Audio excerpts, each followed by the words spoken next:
Good morning. Today is August 26th, 2021. I'm gonna make this really short, hopefully, and quick. Try to ignore the the banging from my neighbor. I don't know if I can ignore that. Hold on one second. All right, I'm just gonna keep going here. Hopefully it won't be too bad or too much longer. I wanted to share an update on okay, so this is perfect, actually. Let me put that down. I wanted to tell you why I wear masking tape around my wrist or carry it with me in my basket. But if I don't have my basket, I wear it on my wrist because of, if you can see that, those are nymph, I think that's the term. Let me get those and then I'll get the eggs in a second. This is not how I do it, but since I only have one hand, I'm gonna have to do it this way. So, those are squash beetles, babies, and those are the squash beetle eggs. And if you don't get them, they will decimate your plants.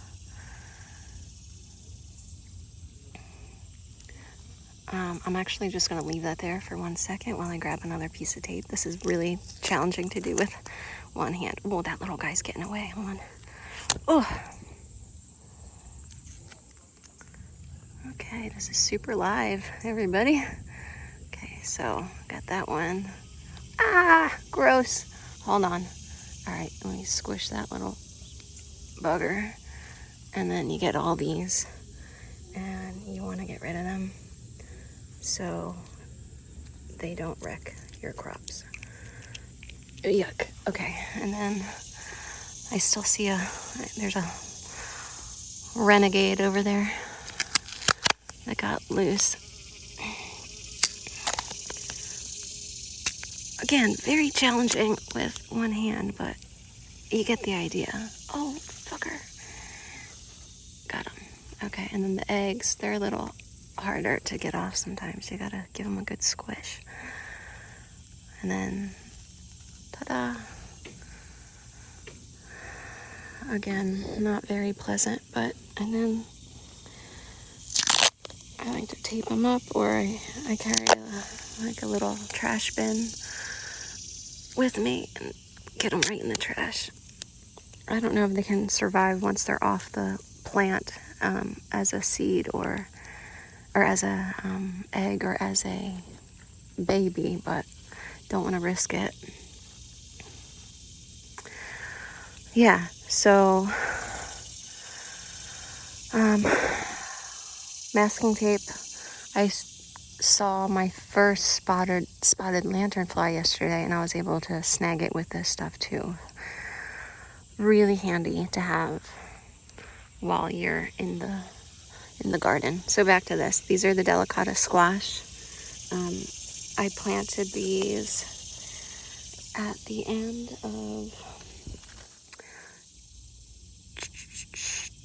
of July, like the last week or two of July, and it's now about a month later, and as you can see, there's fruit here.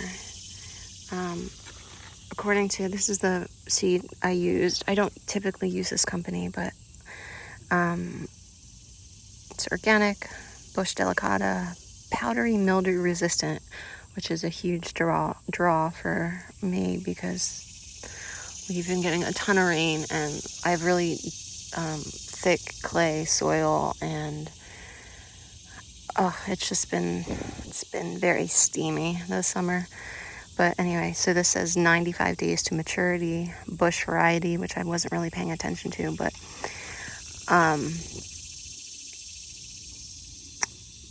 start seedlings 3 weeks before final frost.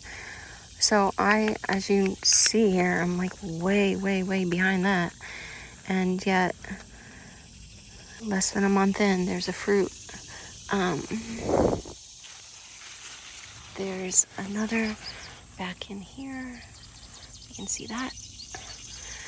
And yesterday I found, where is it? Over here. There's some more down there. And I'm assuming, I'm gonna guess that there are some others tucked in here, but it's really like, it's pretty dense. I'm like in the thick of it, really, as they say. But yeah, I put in, I don't know, I put in like 6 seeds or something. They all germinated. I think I whittled it down to 2 or 3. And I had planned to trail the vines this way, but not paying attention to it's a bush variety, so it's more just sort of filling out in more of a, a bush fashion, which is getting kind of hectic because this is my path and I can't really get through there with any sort of ease at this point. Also, I wasn't planning on this. These are the Thumbelina zinnia variety, and these were only meant to be 6 to 10 inches tall. And at the moment, they just started blooming last week. They're closer to like 2 feet tall. So these are I think it was a 35-day variety. And sure enough, here they are, very, very late planted. A couple down here are even later planted. And they're doing great and such a really, really beautiful addition. Look how pretty. Beautiful addition to the garden.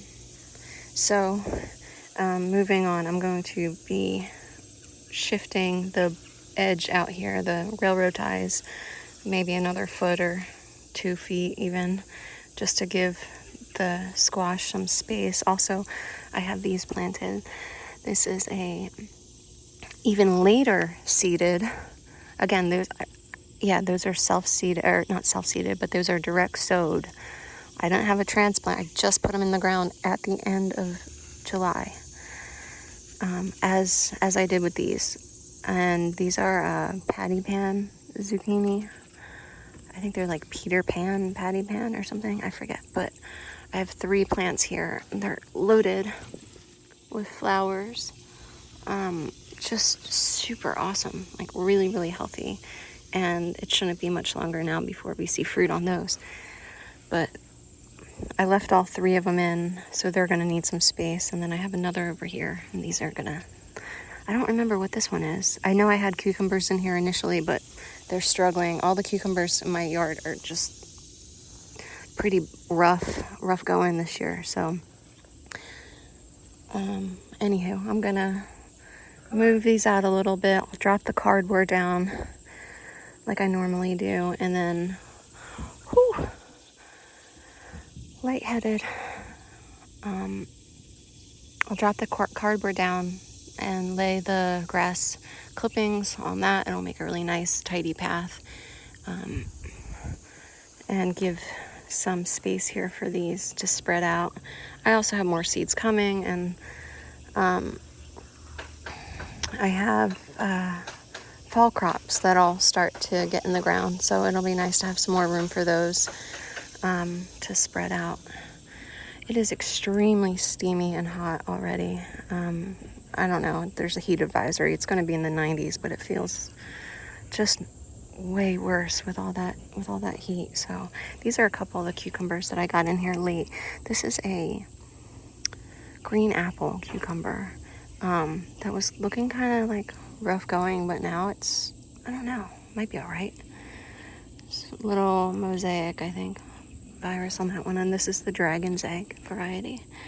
So I don't know if this is going to make it or not, but I thought I would try it over here next to the deck beds, away from, not too far away. It's like, 8 feet between the 2 beds here, but just trying them in a different space. I had them over there in front of the sunflowers. They all got mosaic virus.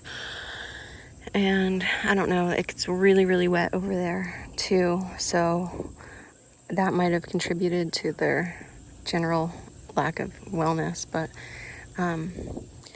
getting back to the late planted Delicata, though my whole point in showing this is that, you know, maybe it's not too late. So depending on your zone, I'm in Pennsylvania, zone 7A, and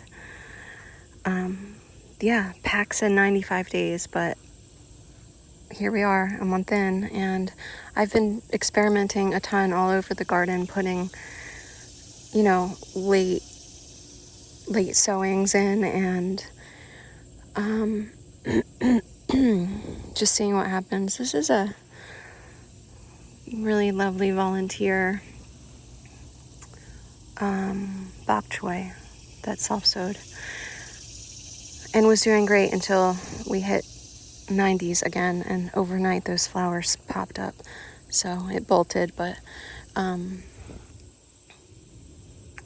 yeah, it's interesting. I mentioned in other videos that I have these 2 tomato plants in the front here. These were volunteer tomatoes from last year, and they're doing just as good, if not better, than some of the other plants that I already lost.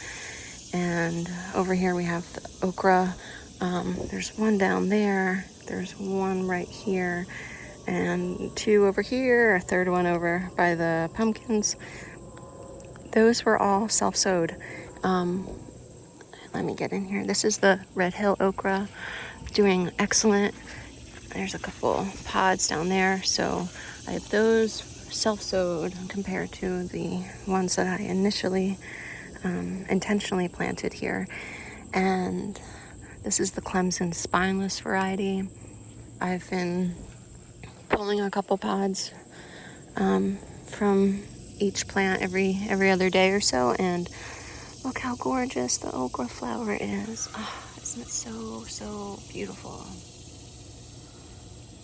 It's just gorgeous. It's like a lemon lime shaved ice, sort of lovely, cool, tropical, just stunner.